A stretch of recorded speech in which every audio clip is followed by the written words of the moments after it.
Welcome to the second episode of our still unnamed gaming podcast. I am Greg, and I have with me my two friends, Packy and James. Hello. And we are filming this or recording this during Gamescom. Opening day was yesterday, and so we'll probably talk about that. Did you guys get a chance to watch the show? Yeah, I'll be honest.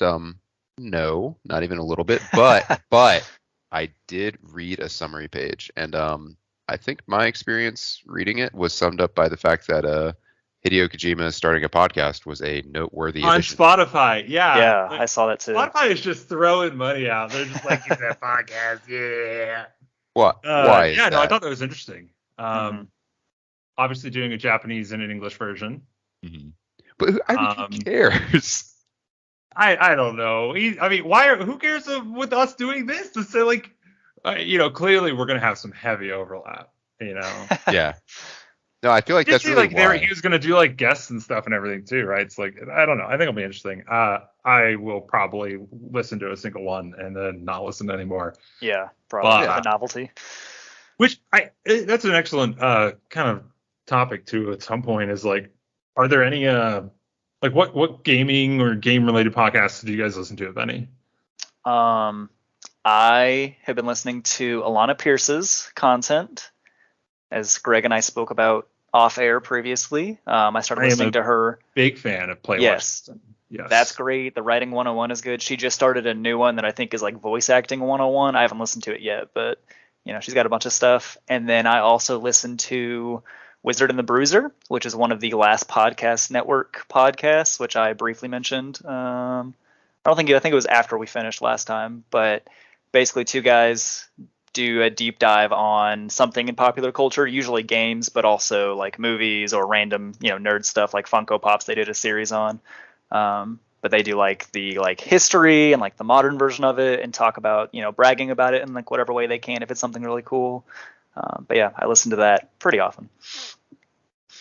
Play Watch Listen. Big fan.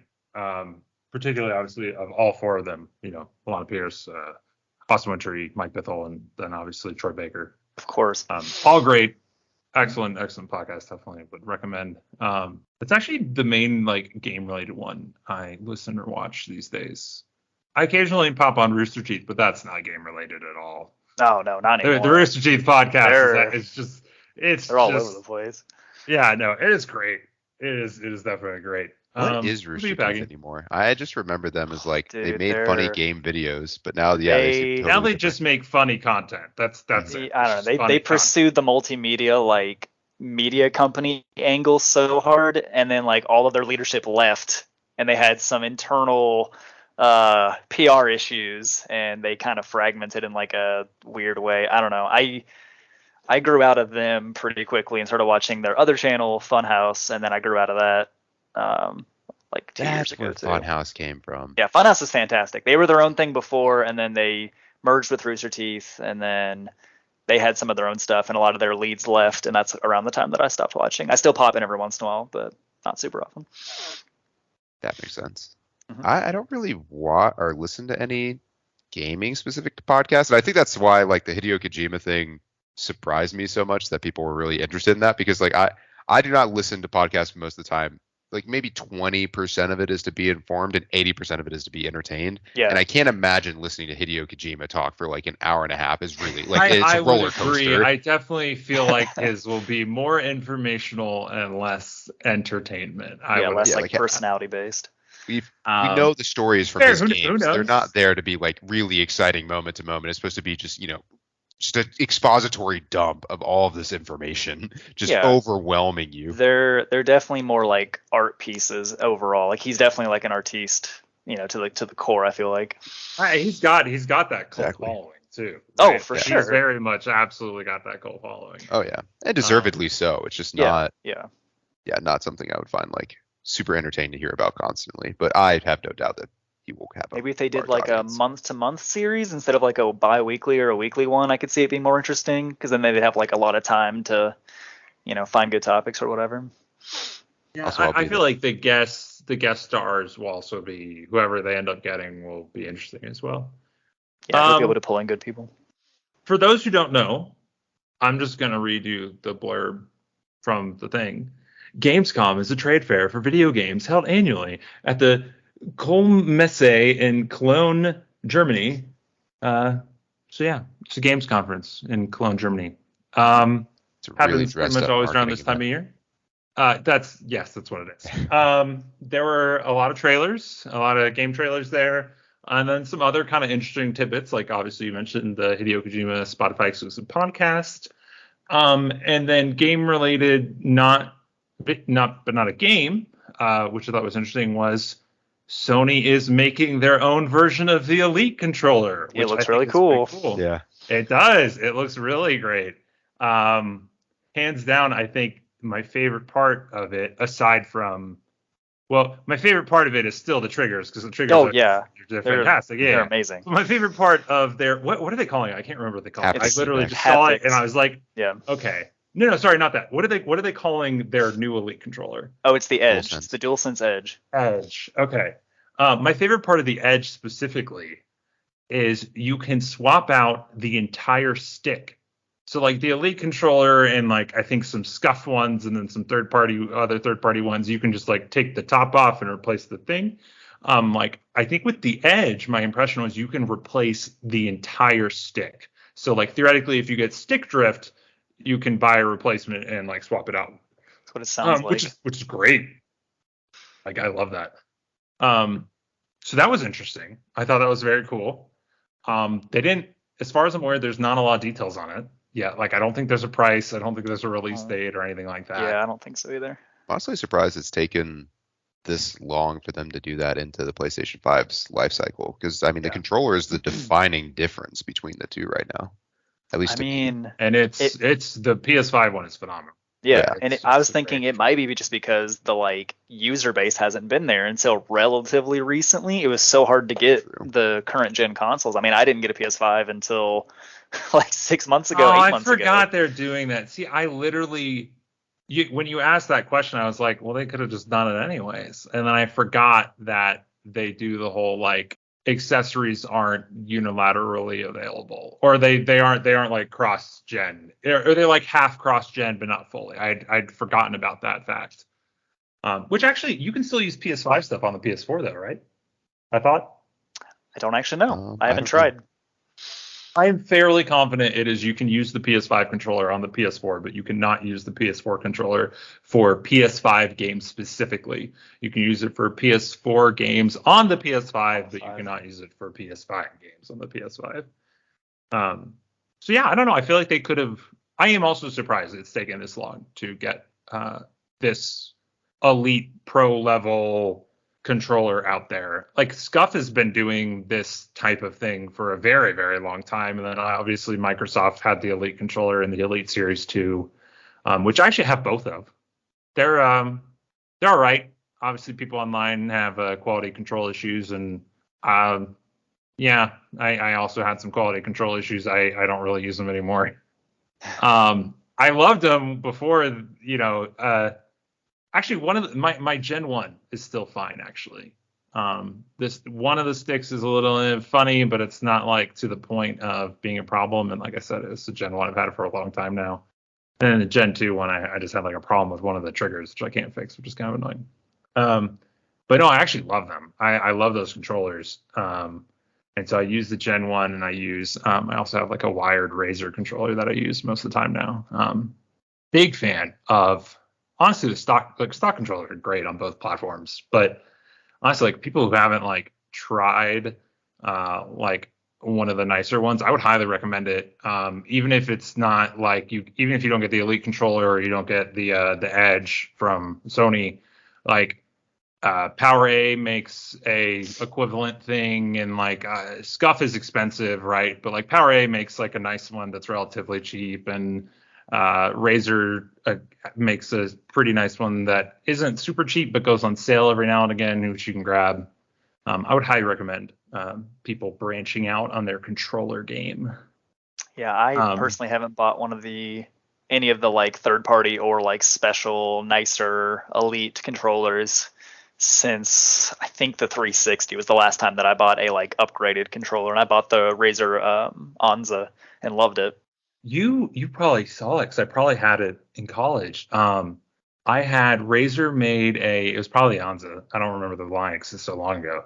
But they made a Mass Effect Yeah, controller no, for the I ordered the 360. Anza Mass Effect one because Oh, I'm a huge Mass Effect fan, and I wasn't able to get it. It like just oh, never that's showed so up, sad. and so I It had to get a was, and it regular was, one, which I but that love. controller was phenomenal It was good, because yeah. they did the tension thing in the Yep. stick, and The then they had D-pad the with extra separate button buttons by the too. trigger. Yep. Yeah, no, oh, dude, that It controller was a solid controller was for really the 360 like, era for sure. yeah, as I say, you compare it to like their current ones now or the Elite controllers and stuff, and you're like, meh. But like, oh, at the time it was phenomenal. Yeah, I mean, yeah. honestly, even still now, it's pretty good. Pack, you have a face. Complete tangent, but is Mass Effect is the new game dead?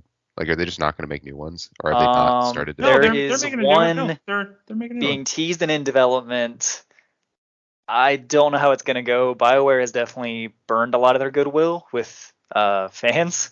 I mean, Yeah, like I enjoyed Andromeda, especially after the updates. But like even at launch, I I was enjoyed gonna say Andromeda. It was good. I love Andromeda. Yeah, To be it's honest. that was the fine. first big Legendary clash I Edition. had with like internet It's great. opinions and my opinion of a game. Like we both played through it right when it came out. I really liked it. I had not played any of the original Mass Effect games. Yeah. And then you go online and people Well, just and the hate it. multiplayer was really fun too, right? I Yeah, remember Like it was that. good. I liked love the Mass Effect 3's multiplayer in more, but 3. yeah. Yeah, as I say, I love them both. Honestly, they're both great. Yeah, I really hope they actually follow through on their next one. Same Same with Dragon. I'm eagerly looking forward to it, but that's because Really like cool. I said, I enjoyed Andromeda. So Yeah. Anthem was a big old letdown, but the rest of stuff's been good. I mean, I paid how much did I pay for it? $2-3. I liked Anthem. I could understand why people really didn't like the end game, but playing through to get to the end game, I think what everybody liked. The skeleton of the combat was really good. They had, and that's why it's so sad that they had to abandon it, because you can see the potential there. Yeah, like sure. it had so much potential. I did the same thing. I played through the campaign and that was it. That's what I did with Marvel's Avengers as well. It'll be interesting if we keep seeing these live service games that are trying to be Destiny come out. Yeah. And they keep failing at the end game, and people just keep ending up playing them as like a single player game. Like I wouldn't be surprised if we see a few more of those in the next few years. It reminds me of everybody who tried to be Overwatch and tried and failed. All the hero shooters. Yeah. Yeah. Well, that's what I was gonna say is the turnaround time on like game development can be so long that to chase fads, you're always going to be like a year or two behind, which is what happened with all the live service like looter shooters and obviously the hero shooters, and some of them have found a niche on their own, but not many of them. So it's tough. The battle royale genre, though, would disagree with you, though, that it can sometimes take too long to chase a fad. Oh, no, for sure. Everyone and their mom is just like, give me that battle royale. I mean, Battlefield tried it and did not work out. That's true, yeah. Actually, last week, I referenced Realm Royale as dying from Hyro Studios. Turns out I'm about to eat my words. I think it was yesterday. They announced like Realm Royale Reforged. So clearly the game is not dead. I think you are wrong. I think it was dead, it's and now it's going to be revived so it can die a second time. I think it's a zombie is what it is. It's a zombie is what it is right now. It's totally dead, but it's walking around. We'll see. They did some interesting thing, like the being a chicken when you're downed was kind of funny. Like I enjoyed being the chicken. Yeah, no, I don't know. I think you're right in that it does. There is a long turnaround time, and it's dangerous. It is dangerous. It's a bad. So Gamescom. I don't understand why people don't. Sorry, I just don't want to talk about Gamescom. I didn't watch enough of it. I have to distract. No, I really think it's weird when companies just try to like copy what other AAA like major companies have done when there is a time proven strategy of just going and finding what upcoming indie games are doing and stealing that. Yeah. Because they can't do it nearly as big as you can, and then you've got runway time because nobody else is doing it yet. And that's what they did with like Returnal is such a fun game, and it's clearly just like they just stole almost all of their ideas from other smaller roguelikes. I wish I could get Returnal to work for me because I really wanted to play it. I was I actually didn't even just get talking to that a far. friend about today, and he was saying he was playing it with his because it just got a multiplayer, or not? Yeah, it just got a it co-op. recently got a Yeah, multiplayer recently. patch expansion. And so yeah, no, I was talking to my friend, and he was saying he loves it. I loan it's the one I loaned my Xbox to, so I'm gonna have to get him to loan me his PS5. No, I'm just kidding. I'm probably just gonna buy one at some point, but I will segue this back to Gamescom. So Gamescom, there was a lot of stuff. James, did you get a chance to watch it? I didn't watch a lot of the like presentation stuff, but I did spend some time today Yeah, you and could just find yesterday. like a supercut of the trailer. Yeah, the supercut. Yeah. Just looking through the trailers. I have the page open for the IGN coverage right now, and I was just scrolling through it before we started. Some of the stuff I had definitely seen, and then some of the stuff I hadn't yet. Like I hadn't seen the Kojima thing until earlier today, specifically. But yeah, definitely some interesting stuff overall. Some good reveals, some good showcase content, but overall, not a ton that I'm personally super Yeah, excited for. It was a I Same. little weak, I feel like. so and I think that's kind of fair. I mean, like I don't think historically like this always trails E3, right? So like Yeah, historically, like E3 always gets the big ones in the middle of summer, and this kind of gets the leftovers in a way. Gamescom has always felt like an industry showcase more than like a for the fans kind of showcase, just personally, how I've always seen Yeah, it. which to be, I think technically E3 was originally a industry showcase, and then it just became for the I mean, fans. do you But remember when they did fully turn it back into only an industry showcase? Like when we well, were, I think, and then high they school or went, college, yeah, maybe so even they earlier did than that. that, and then like right before COVID, they went full blown the other way, and you could just buy a ticket. Just a Yeah, member of the public could just buy they've a been back ticket. and So forth a yeah, couple times. they're going all over the place. So I had some general thoughts on it, Hmm. which was I thought there were a lot of short teaser trailers, which is kind of lame because then that They're means there all wasn't a lot pretty of short. gameplay as a result. Yeah. Um, but then the other thing I noticed, which like going back to what we talked about last week, James, you were saying you really like strategy games. I felt Yes. like there were a lot of strategy games talked about or shown, and I thought that was kind of cool because we were talking about how it seems the genre is not in its glory days, obviously. And I think I counted at least three. I have Um, seen just scrolling through two, maybe a third one. Age of They're so definitely Empires, not actually, Warhammer traditional. 40K. What's the yeah. third? So there's Dune. Dune Awakening is, I believe, an Oh, RTS. that's They No, didn't they it's right. didn't show any not gameplay. No. actually. Dune Is it It's called not. Awakening is a online MMO sandbox game. You're thinking of Dune Spice Wars, which already came out, which is pretty good. I have Yeah. it. It's pretty good if you like Dune, Okay, especially. okay, yeah, that makes sense. Okay, yeah, thank you so much. Yeah, yeah, yeah. No, that makes a lot of sense. But so even still though, there is Homeworld 3 got shown, I was gonna say which Homeworld 3, is Age of definitely a Empires 4. return to the old ones. Age of Empires 4 is already out. They showed off a new expansion.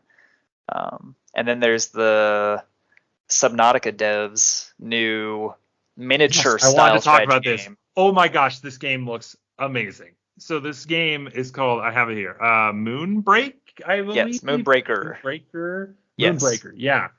Oh my gosh, it looks. I don't have minis in real life. I don't play much D&D or other games that involve minis. But yeah, Moonbreaker is just like, what do they call it? Like a digital miniature game. I mean, it And is. like Yeah, he straight up. basically like kind of described it as like I think his exact words were Hearthstone meets XCOM, and it looked great. I was like, this looks like a blast. The miniature aspect is like you can paint the minis, like you can digitally paint your own minis. So like obviously Oh, that's pretty cool. your It is stuff really is going to be cool. your own stuff, right? Like you get that feeling of like this is mine. And then the actual gameplay was like, yeah, like some like strategy-esque stuff. That I think that's the XCOM part of it. But no, I thought it looked like a ton of fun. My only hope as an artistically challenged person is that they have good pre-mates. Because I am artistically challenged and I I cannot paint my feel. own minis. I need them to do that for me. My biggest takeaway from that specifically is, one, I personally wish there was more animation for the miniatures, because right now they're a little static for my taste. Yeah, They're they're gorgeous. just on a block, Yeah, and then they're they just kind literally of like on bounce a around and disc. yeah. Like everything's gorgeous as far as like the art style and the visuals. I just wish there was more like dynamicness to the movements. And then my second takeaway is that this is written by Brandon Sanderson, who is a massive fantasy author who is literally a machine in terms of finishing his books and his series. And I'm a big fan of him personally. And so I think, if nothing else, it'll be a very cool like world that it's set in with the writing. Yeah, no, that's the other thing. Yeah, I want to talk that I found so interesting about the game is it reminded me obviously of George R. R. Martin being involved in Elden Ring. Yes. And so I kind of wonder if we'll see more of that going forward too, right? Like pulling in, famous like classic old authors, and I say classical writers as in people who write books, to write more video games or at least create the world, right? Because I think it sounded like in both those cases they didn't write the dialogue of the game or whatever. No. They just built the world and all that. I know stuff. Martin definitely didn't do the dialogue. I don't know how much Sanderson is involved with this. It says written by, so I don't know if he's just doing the world building, which is what he excels at, or if he's doing more than that. Another property that did that was Kings of Amalur, was written by R.A. Salvatore, who I was never a big fan of personally, but is a like big fantasy author. Did a lot of the D&D books, like the actual novels. So yeah, I think that's always been around, right? And it's pretty popular to pull in a big name of, big name composer, big name writer, whoever, and pull them into your game and maybe not have them in the deep in the weeds as far as what they're trying to do, but kind of help give general high level direction, give a lot of feedback. I think is really, really valuable, and people have been doing it for a while. It just draws a crowd, right? Yeah, I think Seth Dickinson was also one of the Destiny 1 writers, and they've gone on to, I don't know if they did it before or after, but they have novels as well. They did the Books of Sorrow, which were a very important narrative part of the first Destiny, and then it's become more important in Destiny 2 and beyond. So interesting. I didn't know that. Destiny 2 was also shown at Gamescom with their new expansion, and also, I can't remember if it was shown at Gamescom specifically, but also they have their Fortnite collab now. You got Destiny skins in Fortnite and Fortnite skins in Destiny, and I think that's great. And the expansion looked phenomenal, by the way. The trailer. I mean, it's every Bungie Destiny 2 trailer looks phenomenal. Like they just all do. They all look so good, and it's every time I'm like, I need to go play this game again. It looks like there's maybe a new power or a new archetype. They have like some green shadowy thingy. I don't know. Called Strand, I think, and it seems to be like vaguely darkness poison based. The new season also started for that game today. The coincide with the reveal. Yeah, no, it looked so good. Like it looked solid. Apparently they're raising the price, which is kind of lame. But they gotta do what they gotta do, I guess. So we'll see. Yeah, they've been all over the place in terms of ownership and partnerships and everything. Yeah. Well, the kind of weird thing about them raising the price is now they're bankrolled by Sony. Yeah, so they should have all the money. Why are they raising the price? They should be keeping it the same. I don't know. I thought that was interesting. I wonder if it's them or Sony that's pushing that. Yeah, I'd imagine. I mean, when you get bought, right? You're right. Actually, profitable. Yeah, maybe it is Sony pushing it. Although theoretically they were supposed to retain control, but maybe that's retain creative control, not retain bring the money in control. Probably that. Probably. But I don't know. I would just be kind of surprised because like that was their like whole spiel about both leaving Microsoft and leaving Activision. Was like, we don't like these people, being all up in our business. And so I thought that was like, my impression was like, that was a big part of that acquisition is like, they absolutely would not have done it if they didn't get to retain like a very significant amount of control. So yeah, I don't know. Maybe some Bungie dev will comment on some thread somewhere. Who knows? Probably not. But I thought it looked phenomenal. Going down my list of the Gamescom games, there's the very first one that was shown. I have no idea what the fuck it is.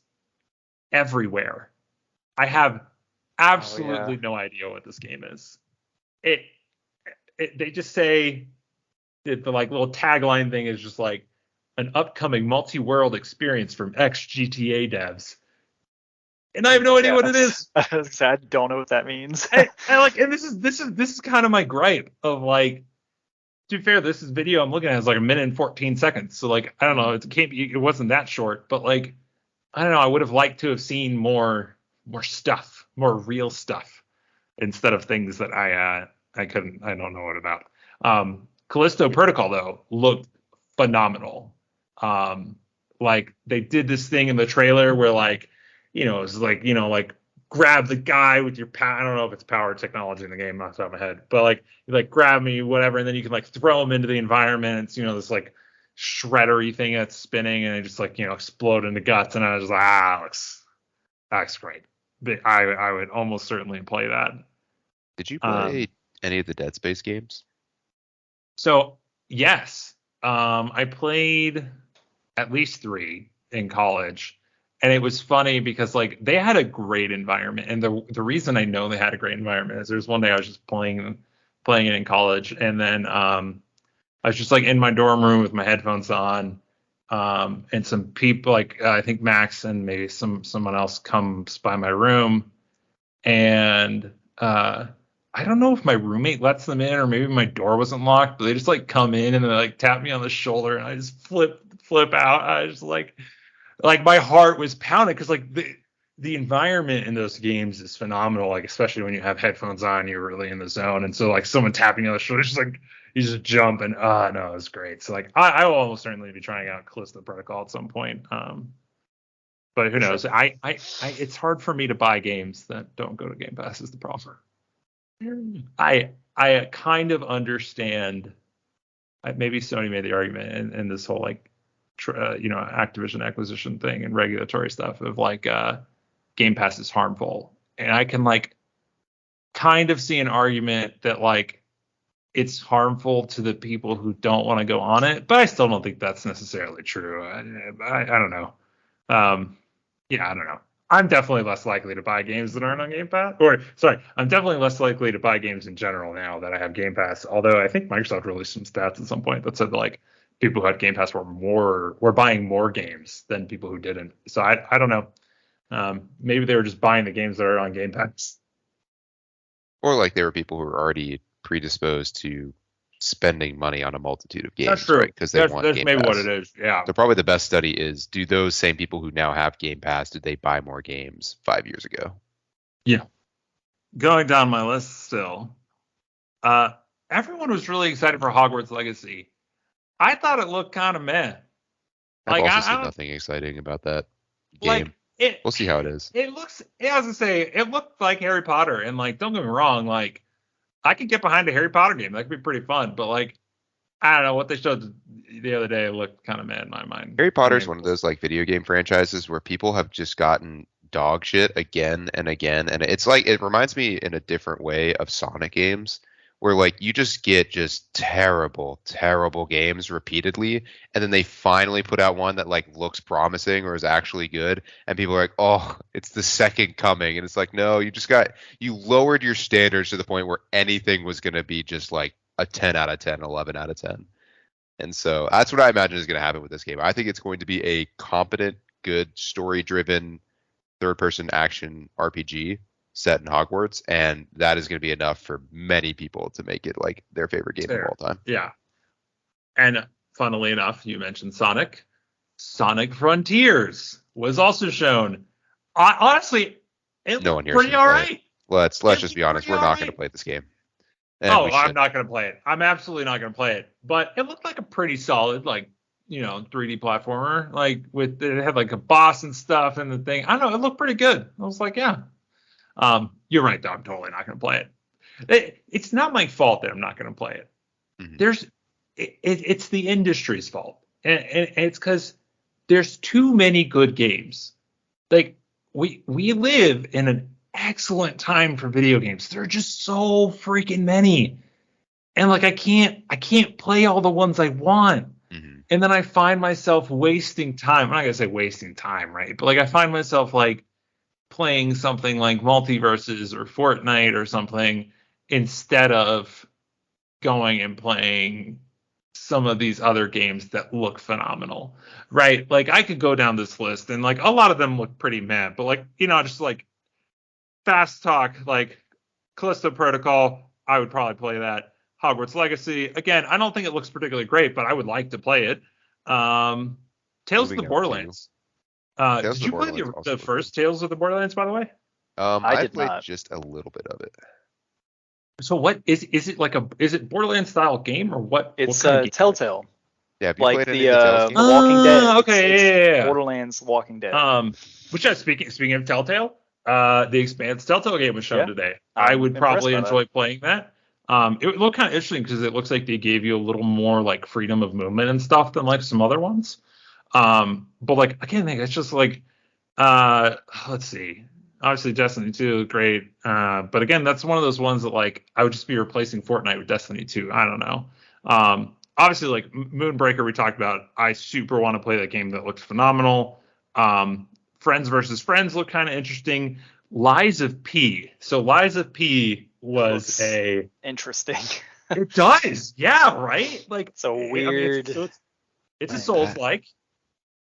So it's Ah, like it's literally like Pinocchio or something. I swear when they Yeah. said it was like Pinocchio or something. And like yeah, it's a Souls-like game, and it looks pretty interesting. And I'm pleased because I'm not a particularly big fan of Souls-like games. Like the only ones that I've really enjoyed have been Remnant from the Ashes and Oh, that's good. Star Wars Jedi Fallen Order. Mhm. And so like I kind of like to try them, but because I'm not a super huge fan of them, I'm always scared to like spend money on it. But I believe Lies of P is coming to Game Pass, so I'm very pleased that I'll be able to try it. And when I inevitably hate it, I can just uninstall it instead of having Hey, wasted yeah. $60 That is perfect and because You've got uninstalling it. an exit plan. it looks like an updated modern version of Bloodborne, which is a Mhm. PlayStation exclusive. So it It coming to does. Game Pass and being Microsoft, more not Microsoft exclusive, but Microsoft promoted would be Yeah, it's very fitting. probably so. I feel like a lot of the times when it's coming to Game Pass, it means that Microsoft has exclusive advertising rights, which just means that like Sony can't put out an ad for the game, and then at the end it says PlayStation, which I love. I Yeah. love the little PlayStation. Love it. Big fan. Mainly because it just gives me some nice nostalgia. But so yeah, I get what you mean, right? Like that kind of contrast there, where yeah, it's not an exclusive, but more than likely they have advertising exclusive rights would be my guess. Yeah, it's a good get for them. There are like so many others. Like Atlas Fallen looked pretty cool. High on Life, I'm just gonna call this the Rick and Morty game. High on Life is It's yeah. literally just the Rick and Morty game. Like that's what it is. And actually, I'm pleased because again, that's coming to Game Pass. So like, because it looked like one of those games where like it looked fun, but yeah, given this world where there are so many good options, I'm not sure why I would spend money to play it over something else. Mhm. And so that's honestly where like Game Pass excels. Yeah. I agree. We already talked about the Expanse a little bit. Do, do, do, do, do. We talked a little bit about Age of Empires 4.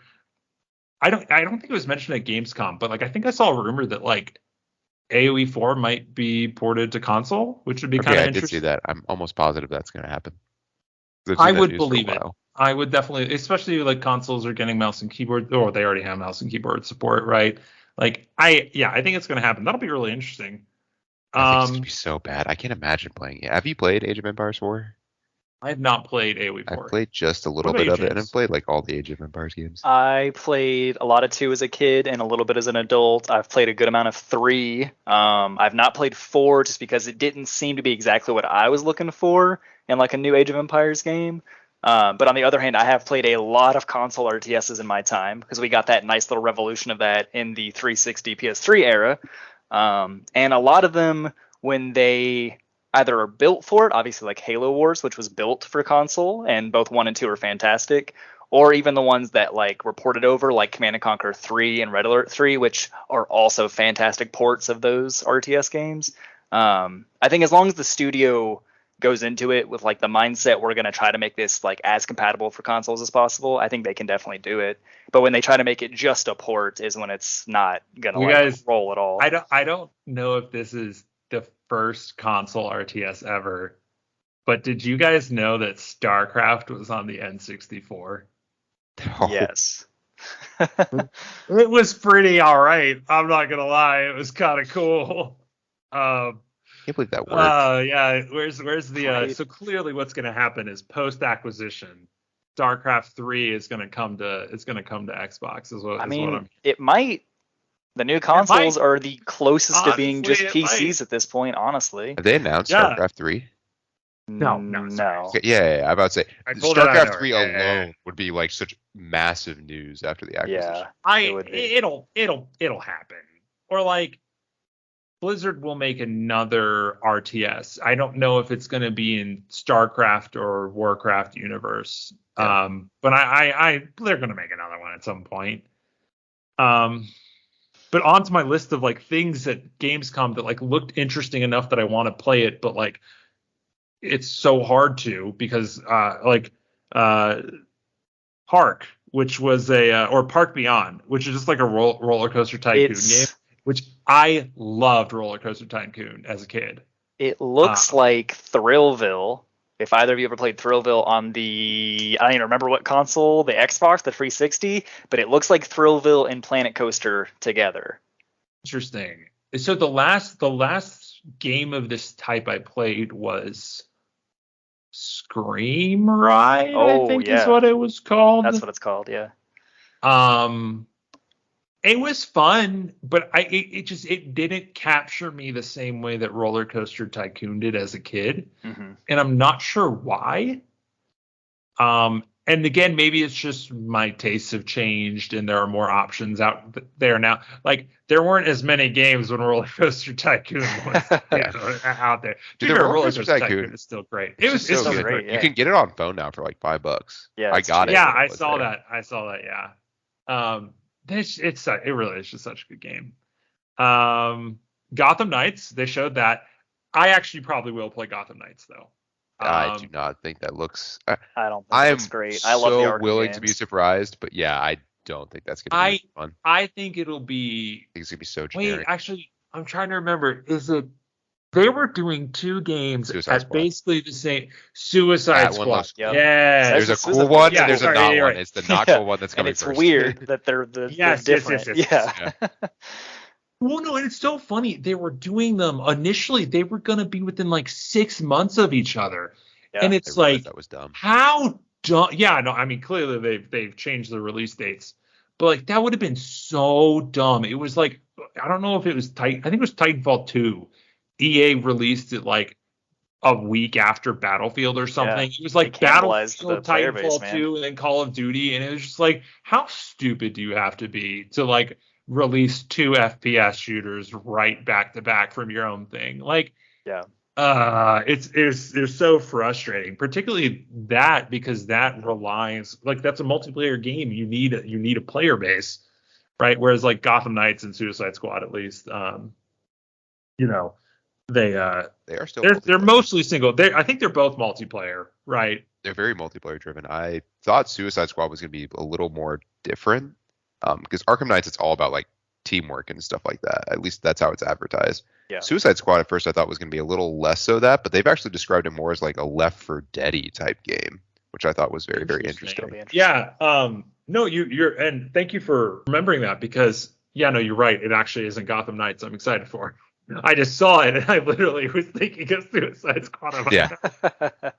No, but this and then moving up the release date like the same time and they're like gonna come out at the same time. It's so dumb. But they realized this mistake and now they're moving up the release date just makes me think like, all right, we've got to shit this turd out at some point. Like we've just got to get this out of the way. Let's just get it out early so people can forget about it by the time we actually get to the good one. There was a new Warhammer 40K Dark Tide. Dark Tide looks sick. It does look sick. I haven't played any of the Warhammer games. That always looks so good. again, I could talk there are about too Warhammer many games I for want to play. forever. I really enjoyed Vermintide 1 and 2. Didn't play a ton of them, but I really enjoyed it. But I've always personally been a bigger fan of 40K versus Warhammer Fantasy, although I'm coming on closer to Warhammer Fantasy because of the Total War games. But Darktide looks super cool, so I'm definitely going to It get that. looks so good. It looks so good. I'm very. I need to find time to play these games. That is the problem. What game I do not need to find time to play? Crossfire. It's not a good game. No, it doesn't look that great. Did you play it? So Crossfire X, the multiplayer is free to play.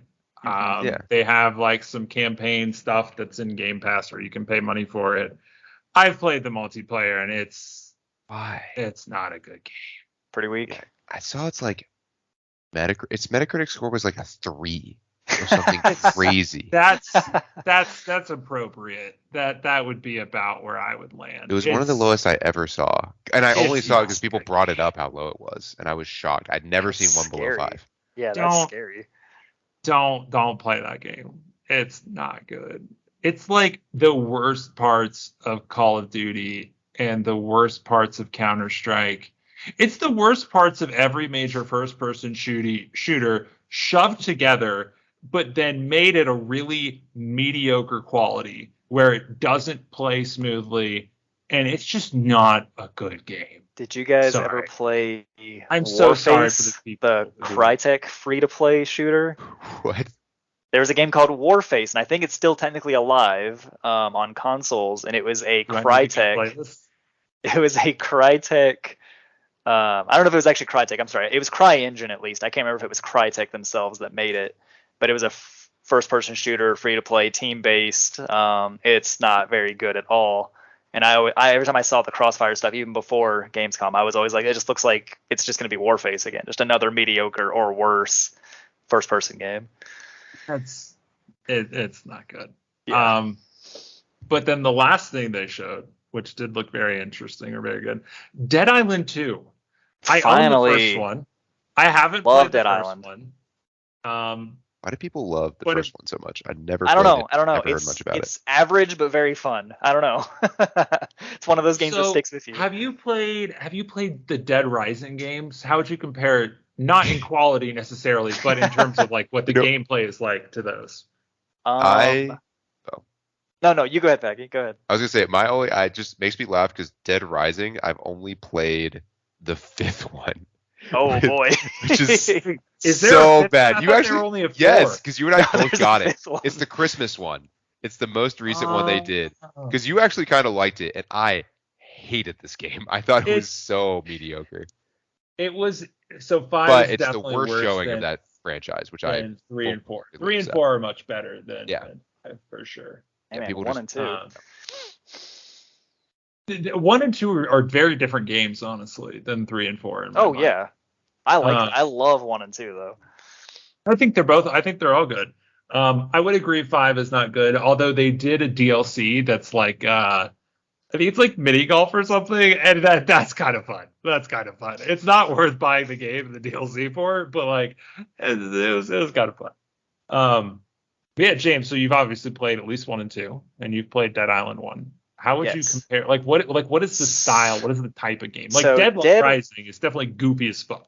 Yes. So Dead Rising is definitely like a third person. I wouldn't call it an RPG. It has RPG mechanics, but it's not just like straight up an RPG where you're crafting out of blueprints like items and like getting the little pieces. Like you'll combine like a gun with a sword, but like it's not like crafting in a like traditional RPG sense. And it definitely is goofy, like you said. Dead Island is very much a RPG at its core. There's like weapon crafting, item durability. You've got stats that you have to manage. You've got skills that you get. And it's goofy in a not a unique way, but you don't see a lot of other games do it where like it's 1 second like extremely serious, but then like a weapon you'll pick up does something really silly and dumb. Like, I don't know. I guess it is kind of like Dead Rising in that way, but like in my brain, I don't equate them together for the same kind of humor. Like Dead Rising always felt very like Japanese humor, and Dead Island is definitely more like, feels more Western humor and just kind of like a silly, almost slapstick way sometimes. Dead Island, I don't know. Like I said, it has some kind of staying power, even though at its core it's relatively average.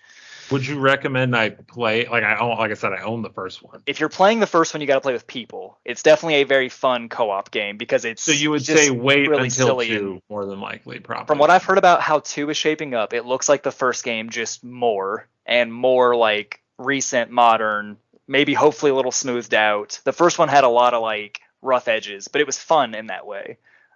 So yeah, I would say I'll just wait for the second one because it seems like it's actually coming out now, which is great. So after being in well, and then we'd be remiss not to talk about, like, if we're talking about 2-word zombie games, we have to mention Dying Light, obviously. I like Dying Light. Dying Light 2 also shown at Gamescom, actually, which for those that don't know, it's basically zombie parkour. Yeah. I also haven't played Dying Light 1 or Dying Light 2. Dying Light 2 is already out, I believe. It's out, yes. What they showed was an expansion for it. Mm-hmm. Or, I don't know, I always use the word expansion, but really I guess sometimes they're just patches, content updates, whatever you want to call them. Yeah, you don't get a lot of expansions anymore. So you've also played Dying Light, though? Yes, not a ton, but I have played somewhere between, 10 to 15 hours of the first one. So which is better, zombie parkour or Western humor zombie RPG? Dying Light definitely takes some of the style from Dead Island. You can definitely see the similarities. Dying Light has a better emphasis on like the movement, obviously with the parkour elements. That's like the main focal point of that game's like systems. And as you like level up in that game, because it is also an RPG with like weapon crafting and stats and everything, as you level up, you get like way more movement effects and like abilities. I would say Dying Light also is a game that has a lot of rough edges, but has a lot of character to it in just the sense that like the nights are really scary because at night, if you don't know, it's not just zombies that come out at night. It's like full-on super mutant crazy zombies that are like partially, they're like monsters more than they are zombies. But they're really fast, really strong. They'll chase you across the map. And the only way to get away from them is to either hide or get to someplace that has a lot of like UV bright lights that'll scare them off. And like not a lot of those zombie games have that like day-night cycle, dichotomy that you see. And I think that combined with the parkour where you're actually being chased by these really fast creatures means that you actually have to escape them and actually have to like parkour away and like plan your routes and stuff. That sounds actually really cool. It's really good. And again, it's the first or the second one? I haven't played Dying Light 2. I haven't seen anything of Dying Light 2 since the original reveal that made me want to play it. I was really hyped for it when it first was announced, and then everything since just kind of it doesn't really catch me. But I really like the first one, and it's definitely a really fun co-op game. I've played it with some people that we know, like Jacob, a lot. So, or not a lot, but like I said, 10 to 15 hours. So interesting. Mm-hmm. See, there's too many games. Hey, they go on sale all the time, so I can't play. I don't have the time though. I don't have the time. I understand. And when I do have the time, I waste it on other shit like multiverses or Fortnite. It's the fucking battle pass. It's the stupid timed battle passes. Yeah, it's their You do fault. get the battle pass in like every game you get. I do. Well, it's because I like supporting developers. And so like I play the game and I'm like, I really enjoy this game. So like here's the thing that like it's a reasonable amount of money, and so let me get it, and then I feel like I have to complete it. You should support the reasonable use of your own free time. Hey, okay. I will say I am a firm, adamant believer in if something is not fun, don't play it.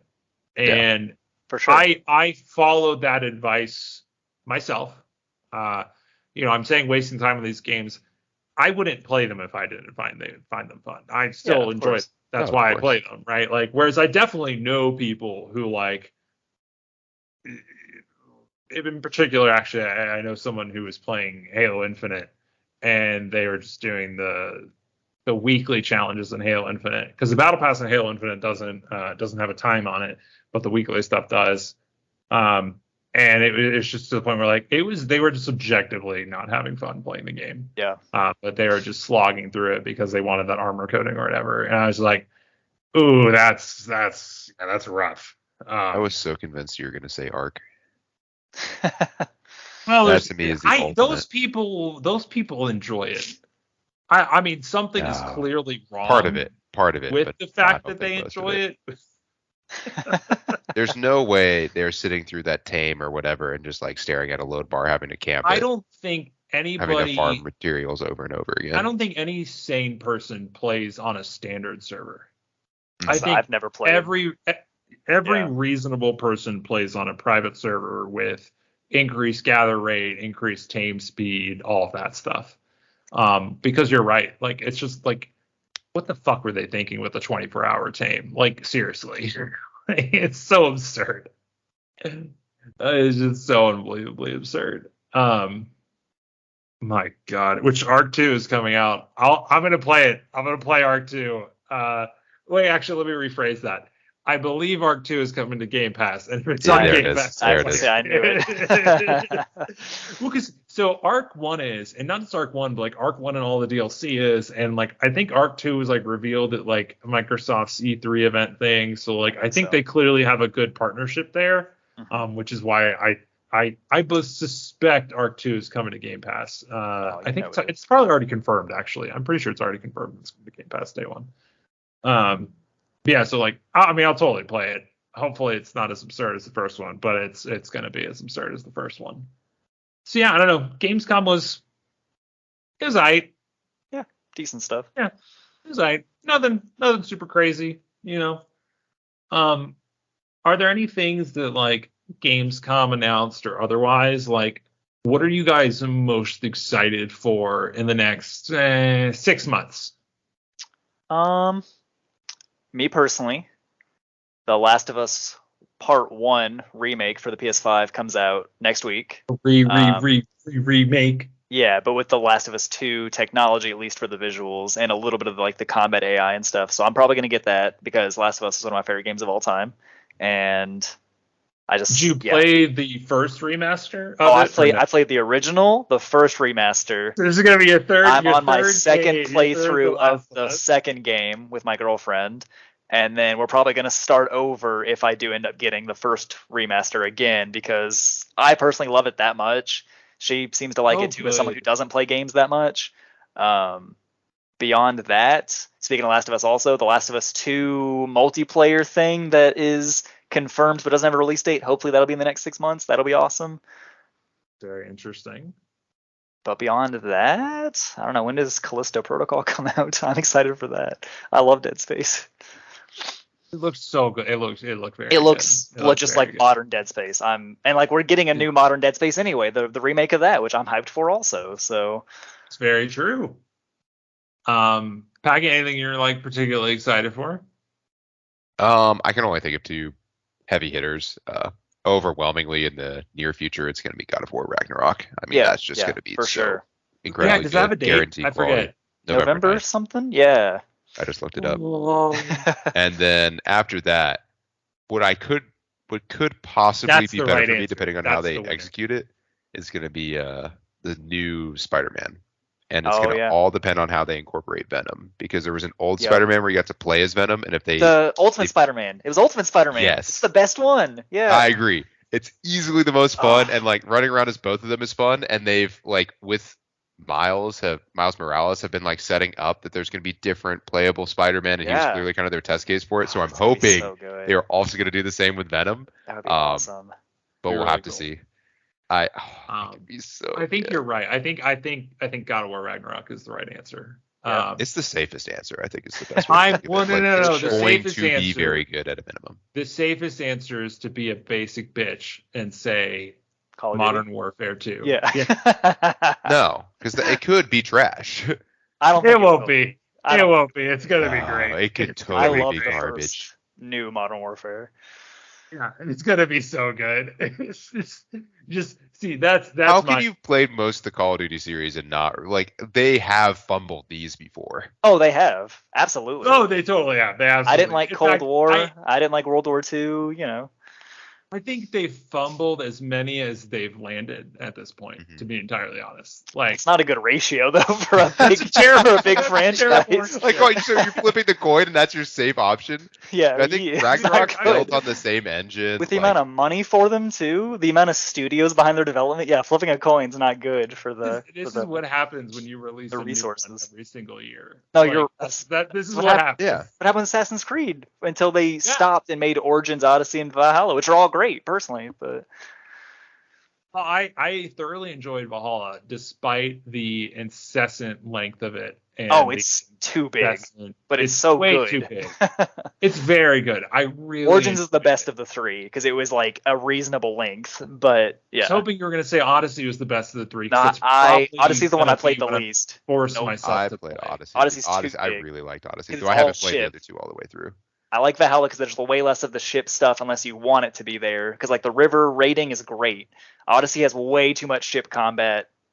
I ended up Adding not it doing the on. river raiding because the base story was already so fucking long that I don't know. I didn't want to spend any other time. I loved landing my long ship on the shore and burning a monastery down or whatever. Like Valhalla's great. I love just the sound of the Yeah. horn. It was such a like. I know Valhalla's the sound design in that game fantastic. was fantastic. Yeah, Just way too long. I absolutely love that game. And then obviously there's like the actual like I loved the Sigrid Ivar storyline. I thought it was a very nice storyline. Yeah. Absolutely have no idea what's going on in Assassin's Creed overarching. So like No, the end bit, they don't I know was just either. like, I don't know. What the They fuck have is no going idea on what's here. going on either. They lost me after the Ezio trilogy. But yeah, no, like that was great. So I think yeah, clearly like not releasing a game every year tends to be helpful. Crazy. I mean, that's what Yeah, who Battlefield needs to could've get done back it? to is not doing yearly releases. But no, Modern Warfare 2 is going to be excellent. I'm so excited for it. I don't understand the so- confidence. Again, I just think like It's going to be totally good. It could. I got faith. I think it is likely to be good. I just think that it has to do far more, whereas God of War Ragnarok just has to like finish a story they probably had already written and then reuse an engine and add like a couple bells and whistles, add a couple new enemy types, please, for the love of Christ. And then that is all they have to do to be a good game. Yeah. Or to be a great game, really. Yeah. No, you're 100%. Yeah, no, that's very true. I mean, in terms of like narrative, I would agree. Like, there's nothing nothing else is I'm more excited for than, or I think will be, as good as God of War Ragnarok. But I'm a basic bitch. Always has been. I mean, I'll say all that. Straight. I think God of War will be this masterpiece of a video game. And I'll have all of these complaints about Spider-Man 2, but there's a strong chance that I like Spider-Man 2 a little bit because I get to swing around as a web swingy boy, and I also played it when I was a kid, so I really, really like that type of game. Yeah, of course. So I do get that to some degree, but I also have a long track record of being a Call of Duty hater ever since like probably 2016. It's because you're bad. Yeah, that's part of it. I am bad at console shooters, and it's getting worse. Halo used to be the only one I was like okay at. Now I'm fucking trash. Yeah. I just can't play shooters. I can't hang in shooters anymore. Like Fighting games that I have. Fortnite, but yeah. Fortnite doesn't count. Fortnite, you play against the worst gamers on the internet play Fortnite, and I will stand by that proudly. Until you run across like the super mega god who just there are still good annihilates ones, you. but the player base is so large that like the shitters are always there. There's just this pool of garbage. Yeah. That like plus you they have into pretty with solid a white matchmaking, shotgun. if I recall. Like they have pretty solid matchmaking in terms of like actually putting you against appropriate people. Which the only other thing I'm like not mildly excited for, actively excited for is Overwatch 2. I never bought Overwatch. But I like hero shooters. Like I like Plants vs Zombies Garden Warfare. I like Paladins. I've played Overwatch every time they have a free weekend. I'd always hop in and play, and I always enjoyed it. I just never, again, so many games. I just never got around to buying it, and so I'm excited for Overwatch 2. Which, to be fair, Overwatch 2 is just like Overwatch 1 Plus Edition. Hold on, pause there, because you should really clip what you were saying earlier and sending it to Blizzard, because you're the first person I've heard say something optimistic about Overwatch 2 because of everything else that you were just about to say. It's Overwatch 1 Plus Edition. That's Yeah. what it is. It's Which I Overwatch also think 1 is Plus. fine. But yeah, everybody who was super into it's Overwatch was very disappointed. It's free to play Overwatch 1 Plus is what it is. The plus is plus campaign. That's what it is. Yeah. Although the campaign costs money, but yeah. Have they previewed that at all? Like what that's going to be like? I can't remember. Also, Packy, we were both wrong. We left out the obvious one. Drum roll. 80s too. You know, do you know? You got it. You'll get it. Every 2 years, we're on the 2-year schedule. Oh no! It will not be World of Warcraft Dragonflight. It will not be that. I don't know what the game of the year is going to be, but I can guarantee one game it's not going to be. I'm going to play.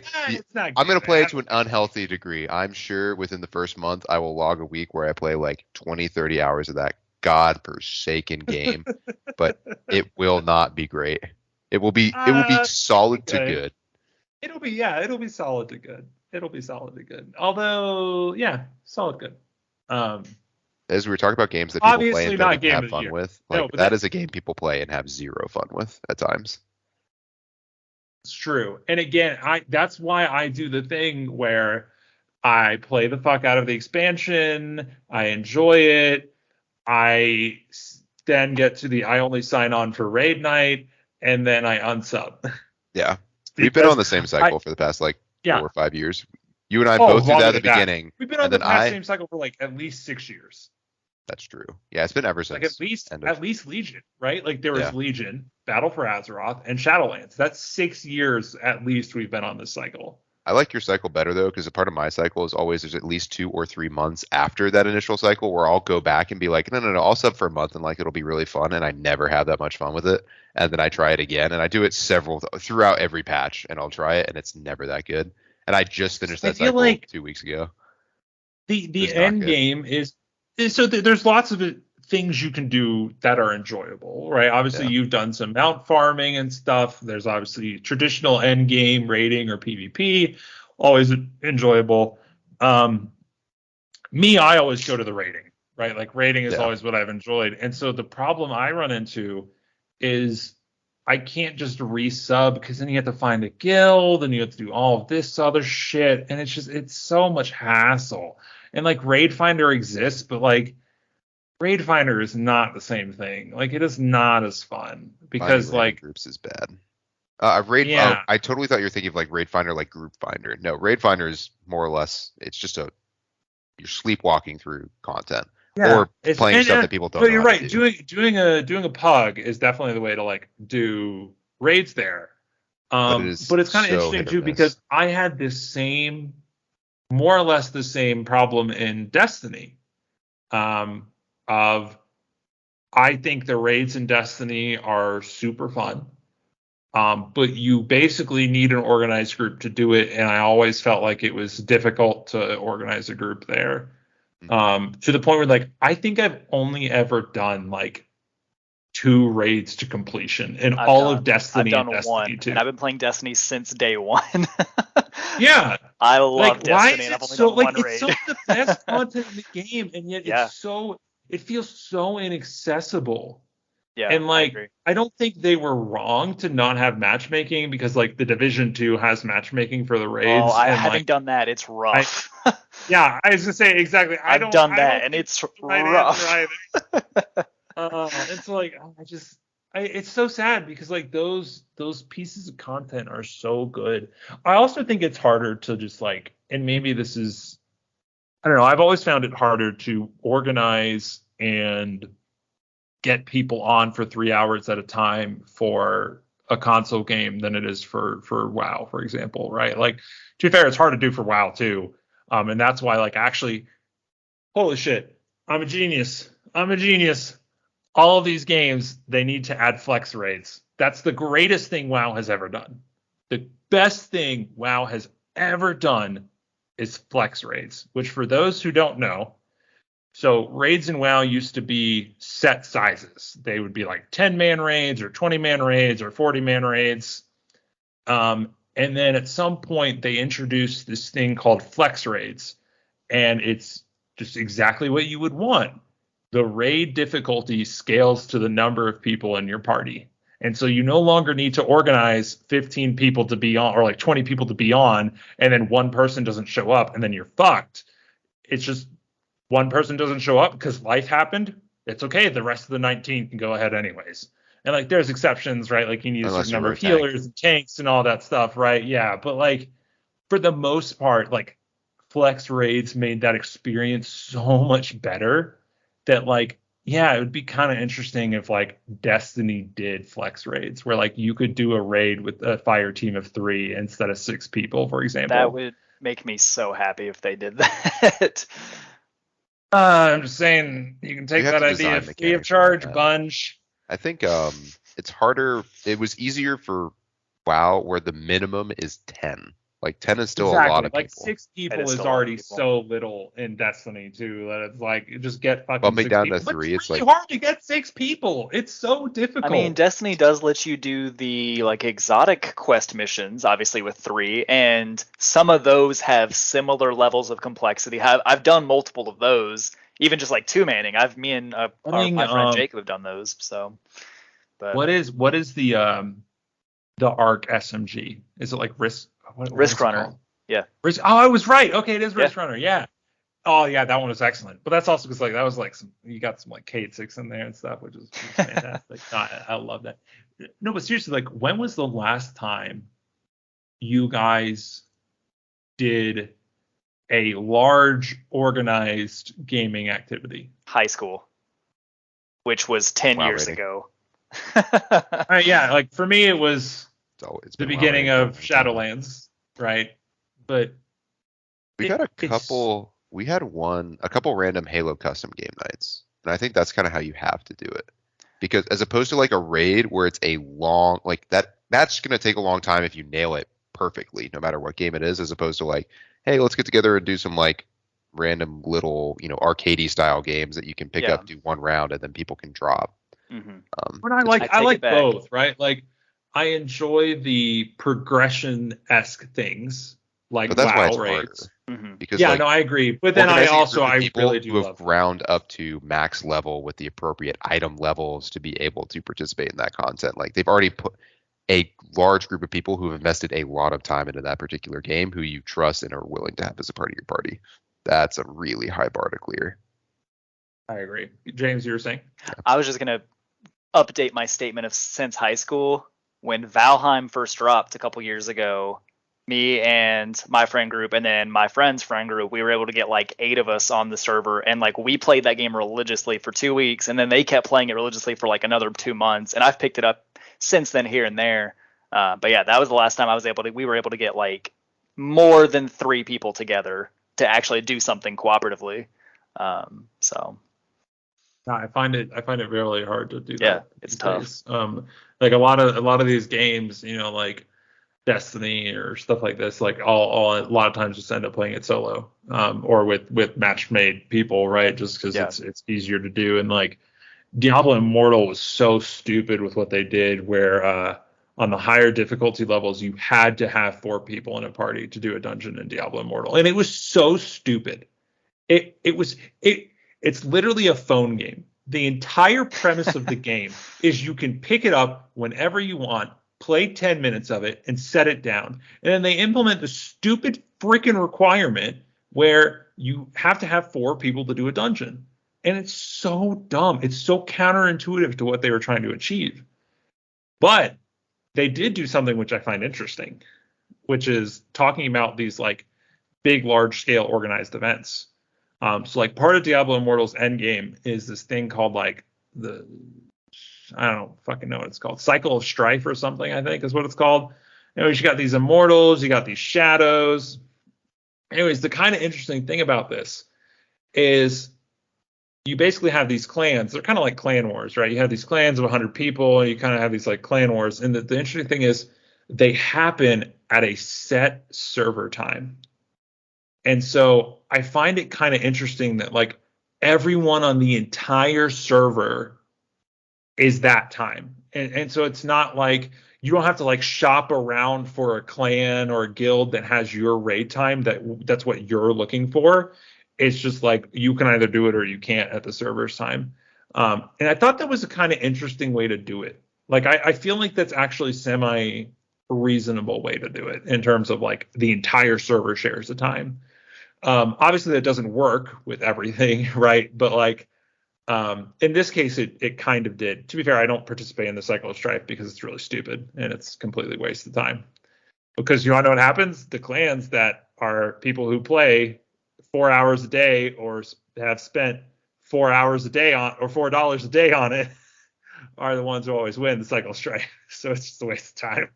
But other They than did that, I thought something it was similar kinda with interesting. League of Legends. League of Legends had like this ranked league where you had like set times that your team played as, and you always played with the same group of 5 people That's cool, and yeah. like achieved Fortnite rankings. And, kind of does it with competitive. They do competitive series, and it'll be like a chunk of like whatever time, yeah, like two days or whatever. that seems to work Yeah, for people. I find those things interesting. Obviously, like it would work. It works. Like there are other games that do things like. So actually, another like semi-organized thing that we did was the Fortnite end of season event, which wasn't like like it was. I think there were only 3 of us, right? Um, but it was still like I think things like that where the game has a time, maybe it makes it easier to organize because then you don't have to organize it. The game is organizing it for you essentially, Yeah. which is kind of interesting.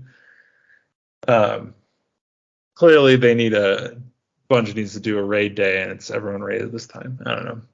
And then obviously like Sea of Thieves does like double gold hour. I don't know if anyone actually plays during that hour, but again, it's the game trying to incentivize people to play at a certain time to increase player base or increase cooperative play or whatever, right? And so I think that's very interesting. You guys got anything else you want to talk about? We're at There's way an more hour and stuff that I 11. want to talk about, but I'm running on fumes here, boys. I'll be honest. I was gonna say you sound I'm about, sick. I hope you feel better. Obviously, we're getting there. Sleeping 16 hours a day has helped. Oh gosh, This is fun. I like I talking about appreciate. Gamescom more than I thought I was Yeah, going to. I looked at the summary. I was like, man, what are we going to talk about here? Again, the thing that stood out to me was like not a bunch of eye-catching titles because some of them were new and some of the stuff that got released for the existing was like fairly, minor updates on, hey, it's still coming in the future. Here's another teaser. But there's more meat there than I thought. You all saw a lot more than I did. I don't. There wasn't a lot of meat there. There I wasn't think a There's a what lot. couple was interesting there ones. was pretty good, enough to cover for the stuff that wasn't enough. Yeah. So Yeah, it was a lot of that's stuff. It fair. was just a wide range of stuff for sure. It definitely. I was less excited by it overall than what people showed in the summertime around E3. Yeah, definitely. For sure. I think that's normal for me though personally. Like the summer E3, even with yeah. E3 being weird now, where like they all have their own conferences, but like that's when you get to, like the meat for sure for the year. I agree. It was fun talking about it. Like I said, I really appreciate you making the time to do it, even though you're not feeling well, and hopefully you feel better in the future. And maybe next week we will have a name for our show.